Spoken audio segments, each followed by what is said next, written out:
Halo teman-teman, selamat datang di SG1P. SMA Gloria 1 Podcast. Perkenalkan, nama saya Bennett, Nama saya Joel. dan hari ini kami akan membawakan podcast tentang sekolah digital. Jadi menurutmu apa itu sekolah digital, Ben? Sekolah digital sih menurutku beda ya dengan sekolah online yang mungkin dulu kita ikuti pas pandemi. Apa perbedaannya dari sebelum pandemi dan setelah pandemi? Ya, sekolah digital sih menurutku itu suatu sarana yang diberikan yang ada LMS gitu ya, ya Learning Management System. kayak LMS seperti Schoology, Moodle. Nah, itu udah ada dan bisa kita pakai tapi tidak wajib. Sementara kalau sekolah Benar, online itu diwajibkan karena benar. tidak ada cara lain. Karena waktu itu kita sempat terkena pandemi virus COVID-19, sehingga kita diwajibkan untuk berada di rumah, melakukan pembelajaran jarak jauh. Jadi kita harus menggunakan media digital untuk pembelajaran. Ya, benar. Dan tidak semua lokasi bisa melakukan pembelajaran jarak jauh karena terkendala digitalisasi itu. Tidak semua daerah di Indonesia punya pemerataan teknologi yang bagus. Ya, contohnya ya internet. Ya. Tapi ngomong-ngomong di sekolah kita ini gimana secara digitalnya? Kalau menurutku sih sekolah kita ini udah lumayan oke. Kita di sekolah dikasih tugas kadang melalui Schoology, Ya, terus kita juga ada smartboard, yaitu papan tulis tapi bisa ditunjukkan kayak whiteboard. bisa, ya Kita bisa bisa nulis touchscreen. iya bisa touchscreen, bisa nulis nggak pakai tinta. Bener. Lalu kita juga ada WiFi yang nyala 24 jam di tiap lantai. Kita bisa memanfaatkan itu untuk jadi media pembelajaran untuk mendukung lah bagaimana kita dalam proses pembelajaran. Ya dari situ ketika pandemi kan kita lewati Zoom dan sekarang kita nggak pakai Zoom ya walaupun ada mungkin anak-anak yang belum bisa masuk pembelajaran dan harus melalui Zoom, tapi perbedaan waktu di pandemi dan ketika sekarang kita sudah beralih ke digital itu di pandemi bagaimana kamu manage waktumu, bagaimana kamu mengelola media digital itu? Ketika ada gangguan-gangguan biasanya kan ketika kita Zoom itu biasanya ada notifikasi Oh yang muncul ya, gitu. ya itu harus dari kita sendiri sih. Kalau misalnya kita lagi fokus untuk mengerjakan sesuatu, Hmm. kita harus benar-benar bertanggung jawab kepada diri kita sendiri bahwa itulah tujuan kita. Kita Benar-benar nggak punya boleh, integritas gitu ya. ya kita tidak boleh melenceng dari tujuan kita. Iya. Gimana cara kamu mengelola itu? Walaupun godaan itu pasti ada, tapi gimana cara kamu melawan godaan itu? Ya, salah satu fitur yang mungkin sekarang banyak ya, yaitu Do Not Disturb. Kita bisa gunakan itu untuk ngeblokir notifikasi-notifikasi yang mungkin nggak dibutuhkan.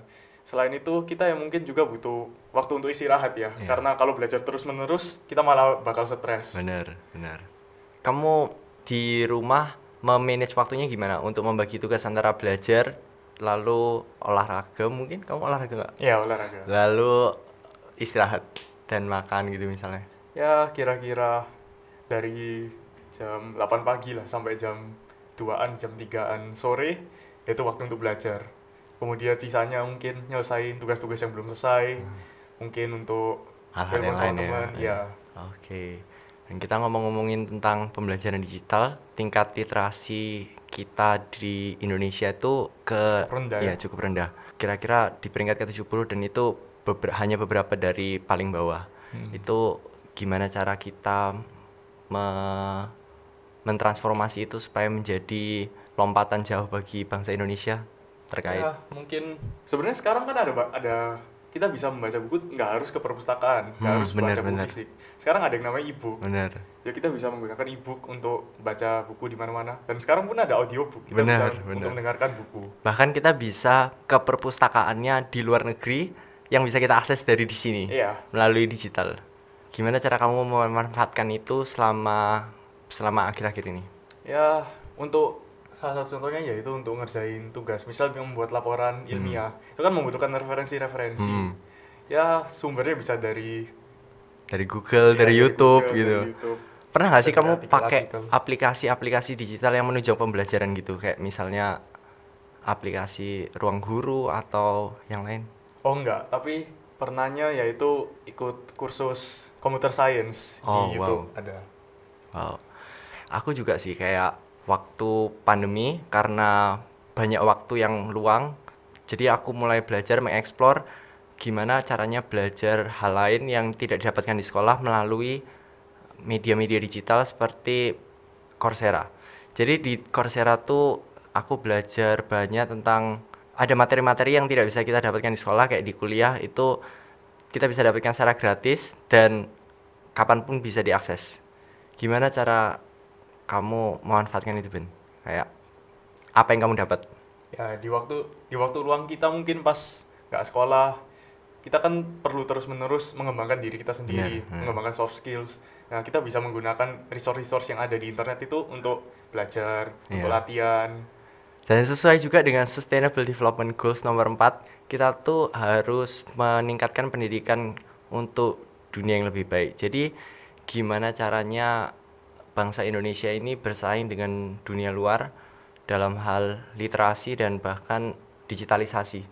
Karena kita, ya siapa yang nggak tahu kita tuh benar-benar ketinggalan, Iya, kita tapi ya ketinggalan sih. ketinggalan Dan jauh. Tapi kita udah mulai banyak aplikasi-aplikasi dan fasilitas yang bisa kita nikmati walaupun tidak merata. Tapi gimana caranya supaya kita bisa bersaing dalam hmm, dunia luar? ya sih, memang kita perlu ya untuk bisa bersaing dengan dunia. Apalagi pada penelitian oleh Palvia et al. Pada tahun 2018, ia mengambil kesimpulan kalau pada tahun 2025 perkembangan teknologi itu akan sangat dibutuhkan. Bener. Pada saat itu segala sesuatu akan serba-serbi menggunakan teknologi, Iya, sehingga literasi dalam menggunakan teknologi dan kemampuan untuk menggunakan teknologi dengan lancar itu harus banget ya. ya harus. Harus untuk agar kita bisa bersaing dan memperlengkapi lah menjadi menjadi garam dan terang di dunia. Ya, benar. Jadi saran untuk kedepannya harapanmu gimana untuk paling enggak untuk generasi kita lah, generasi Z. Ya, harapanku sih kita bisa memanfaatkan apa yang udah diberikan ya kepada kita.